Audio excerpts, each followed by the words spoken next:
예수께서 그 자라나신 곳 나사렛에 이르사 안식일에 자기 규례대로 회당에 들어가사 성경을 읽으려고 서심해.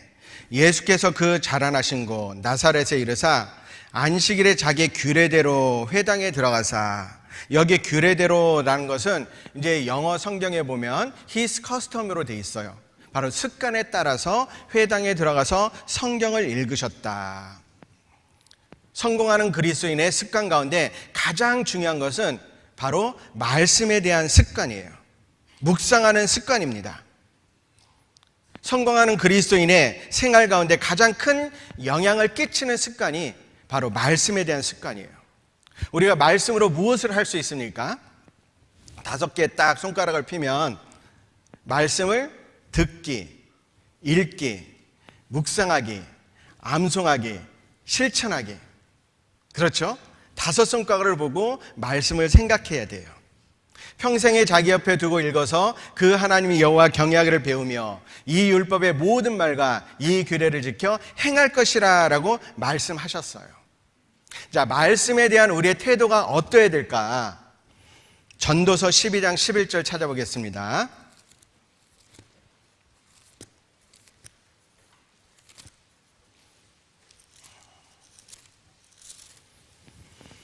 전도서 12장 11절.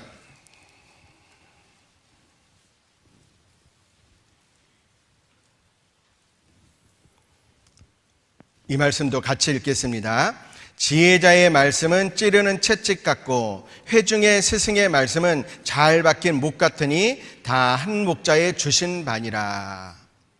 지혜자의 말씀은 찌르는 채찍과 같다. 찌르는 채찍과 같은 말씀.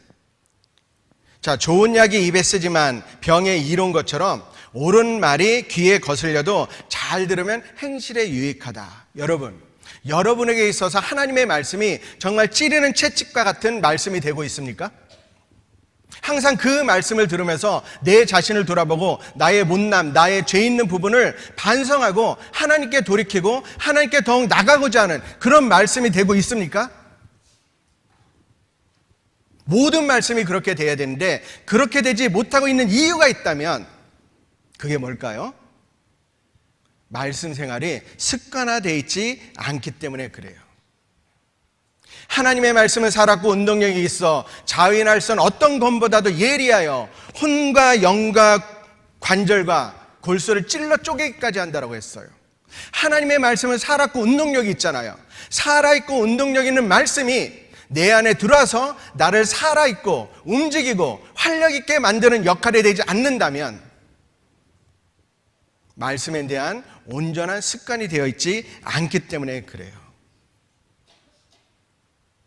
예레미야 23장 29절 말씀에 보면 나 여호와가 말하노라 내 말이 불같지 아니하냐 반석을 쳐서 부스러뜨리는 방망이 같지 아니하냐. 하나님의 말씀이 불같다라고 했어요. 불같은 하나님의 말씀을 듣는데 그 말씀이 내 안에 들어오는데 내 마음이 뜨거워지지 않고 열정이 생기지 않는다. 그 이유가 뭘까요? 말씀에 대한 생활이 없어요. 말씀에 대한 습관이 없어요. 반석을 쳐서 부스러뜨리는 방망이 같지 아니하냐. 그 말씀이 내 안에 들어서 이 세상을 향한 욕망, 욕심 그 모든 것이 깨 부서져야 되는데 그런 말씀이 돼야 되는데 그런 말씀이 되지 않는 이유가 무엇이냐? 말씀에 대한 습관화가 되어 있지 않아서 그래요. 또 여기에 보면 회중의 스승의 말씀은 잘 박힌 못과 같으니 이 나무에 못을 딱 박는 것은 흔들리지 않게 고정시키는 것을 말하는 거잖아요. 이처럼 하나님의 말씀은 사람의 마음에 확정을 줘야 돼요. 하나님이여 내 마음이 확정되었고 내 마음이 확정되었사오니 하나님의 말씀을 듣고 정말 주님 뜻대로 순종하면서 온전히 주님만을 위해서 살아가도록 이 마음이 항상 굳어지고 확정이 되어야 되는데 그렇지 않다면 왜일까요? 말씀에 대해서 깨어있지 않기 때문에 그래요. 왜 말씀에 대해서 깨어있지 않죠? 말씀이 실제 생활화되어 있지 않기 때문에 그래요. 우리의 마음이 흔들리지 않고 주님의 말씀 안에 박혀서 살아간다면 어떤 어려움도, 어떤 고난도, 어떤 장애물도 말씀으로 이길 수 있습니다. 2025년 우리의 삶이 이러한 삶이 되고 싶지 않으신가요? 예수님께서 12 제자에게 너희도 가려느냐? 시몬 베드로가 대답하되 주여 영생의 말씀이 계심에 우리가 네게로 가오리까? 그렇죠.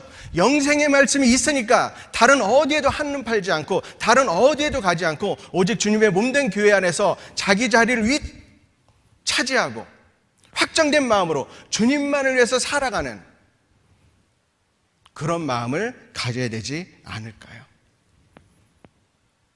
우리 말씀을 통해서 거듭났잖아요.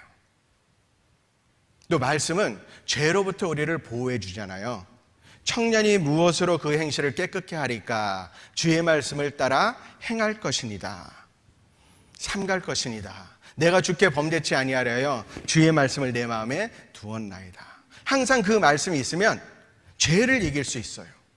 또 영적으로 성장할 수 있고 우리의 삶을 인도하는 지침이 되잖아요. 주의 말씀은 내 발의 등이요 내 길의 빛이니이다. 그렇죠. 또 하나님의 말씀은 영적 전투의 무기가 됩니다.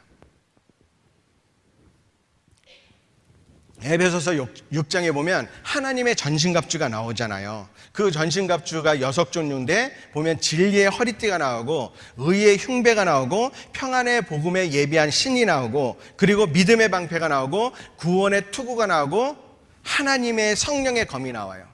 그게 뭔지 아세요? 그 6가지가 사실은 동일하게 다 하나님의 말씀이에요. 하나님의 말씀을 채운 마음이 모든 것을 이겨요. 하나님의 말씀, 그 말씀이 채워진 것이 바로 예수님의 마음처럼 사는 거예요.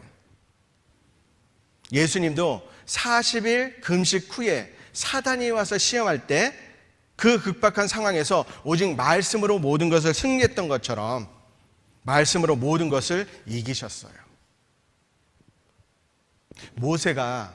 여호수아가 어떻게 그렇게 힘있게 200만이 넘는 수많은 이스라엘 민족을 이끌고 승리하는 삶을 살았을까요?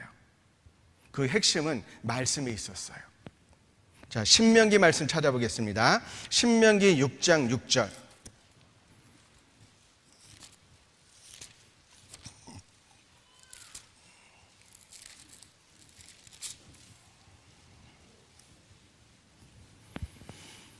(6장 6절입니다) 우리에게 주시는 말씀이에요. 오늘날 내가 내게 명하는 이 말씀을 너는 마음에 새기고 내 자녀에게 부지런히 가르치며 집에 앉았을 때에든지 길에 행할 때에든지 누웠을 때에든지 일어날 때에든지 이 말씀을 강론할 것이며 너는 또 그것을 내 손목에 매어 기호를 삼으며 내 미간에 붙여 표를 삼고 또 내 집 문설주와 바깥문에 기록할지니라. 우리가 하나님의 말씀을 우리 마음에 새기고 우리 자녀에게 부지런히 가르치고 집에 앉았을 때든지 길에 행할 때든지 누웠을 때든지 일어날 때든지 항상 말씀을 품고 살아가야 된다. 모세는 이렇게 말씀을 품고 살았기 때문에 그에게는 홍해바다가 장애물이 되지 않았어요. 광야 40년의 생활이 결코 그에게 부담이 되지 않았어요. 여호수아는 어땠습니까? 여호수아 1장 8절입니다. 신명기 뒤에 여호수아 1장 8절.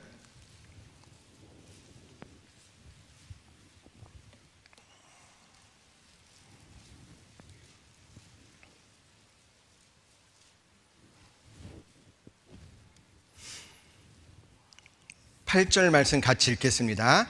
이 율법책을 내 입에서 떠나지 말게 하며 주야로 그것을 묵상하여 그 가운데 기록한 대로 다 지켜 행하라. 그리하면 내 길이 평탄하게 될 것이라. 내가 형통하리라. 이 율법책을 내 입에서 떠나지 말게 하고 주야로 그것을 묵상해라. 주야로 매일매일 말씀에 대한 습관이잖아요. 여호수아가 어떻게 요단강을 건너고 여리고성을 정복하고 가나안 정복을 할 수 있었습니까? 그 비결은 항상 주님의 말씀이 입에 떠나지 않고 주야로 그것을 묵상했고 그것을 순종하면서 나갔던 거예요. 여러분, 우리도 모세처럼 여호수아처럼 성경에 나온 많은 믿음의 선진처럼 그렇게 주님의 능력의 통로가 되어서 주님의 일을 할 수 있어요. 말씀이 우리에게 생활화되고 말씀이 우리에게 습관화된다면, 매일매일 말씀을 읽고 묵상하고 그 말씀에 붙잡혀 사는 그리스도인에게는 홍해바다를, 여리고성을, 가나안 땅을 정복할 수 있는 능력의 통로가 될 수 있습니다.